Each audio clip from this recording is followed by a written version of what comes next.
ये वीडियो सिर्फ मनोरंजन के उद्देश्य से बनाई गई है। इसमें दिखाई गई कहानी, घटनाएं और पात्र या तो काल्पनिक हैं या लोक कथाओं पर आधारित हैं। इसका किसी भी जीवित या मृत व्यक्ति से कोई वास्तविक संबंध नहीं है। कृपया इस कंटेंट को सिर्फ मनोरंजन के रूप में देखें।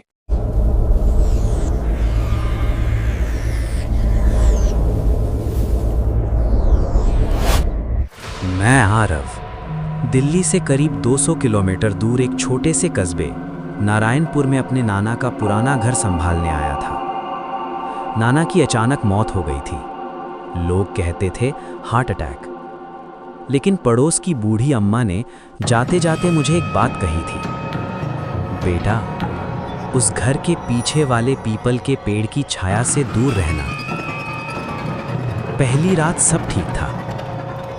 दूसरी रात जब मैं सो रहा था तो मुझे लगा जैसे कोई मेरे कमरे के बाहर चक्कर लगा रहा है। मैंने सोचा कोई जानवर होगा, लेकिन फिर दरवाजे के नीचे से एक लंबी काली परछाई अंदर खिसकती हुई दिखाई दी और फिर सब शांत। तीसरी रात मैंने तय किया कि आज देखूंगा आखिर हो क्या रहा है। रात 3:17 पर फिर वही हुआ। कमरे का दरवाजा खुद खुल गया। इस बार मैंने आंखें बंद नहीं की। दरवाजे के बाहर अंधेरे में एक लंबी आकृति खड़ी थी। उसका शरीर इंसान जैसा, लेकिन सिर थोड़ा झुका हुआ और आंखें पूरी तरह काली। वो धीरे धीरे मेरी ओर बढ़ा। मेरे हाथ पैर सुन्न हो गए। मैं चिल्लाना चाहता था पर आवाज नहीं निकली। वो मेरे बिल्कुल पास आकर रुक गया और फिर उसने अपना हाथ मेरे सीने पर रख दिया।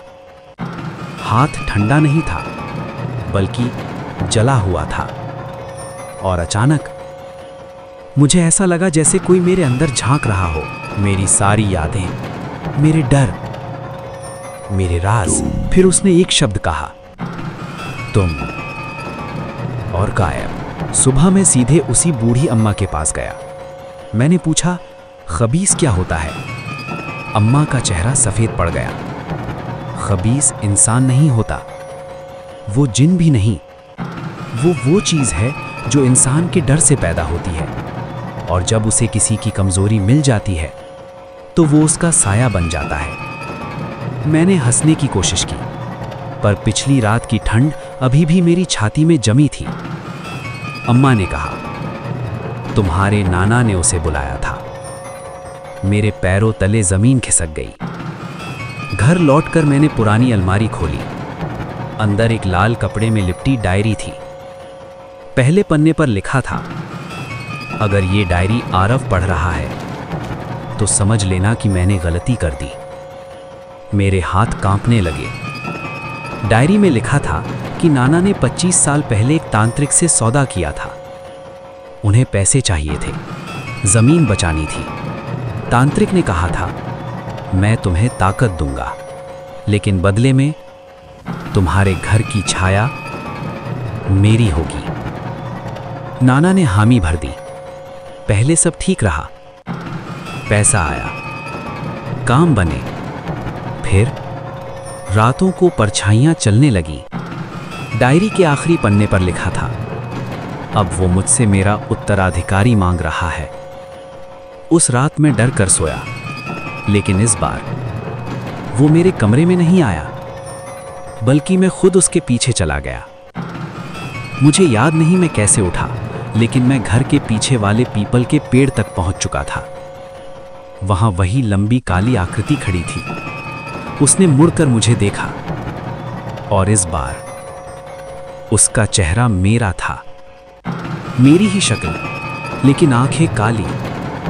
उसने कहा, अब तेरी बारी है।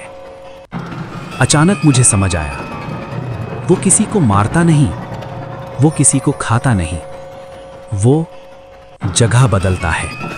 मैं भागकर घर के अंदर आया। आईने के सामने खड़ा हुआ। मेरी आंखें सामान्य थीं, लेकिन जब मैंने पलक झपकी, 1 सेकंड के लिए आईने में मेरी आंखें काली दिखी।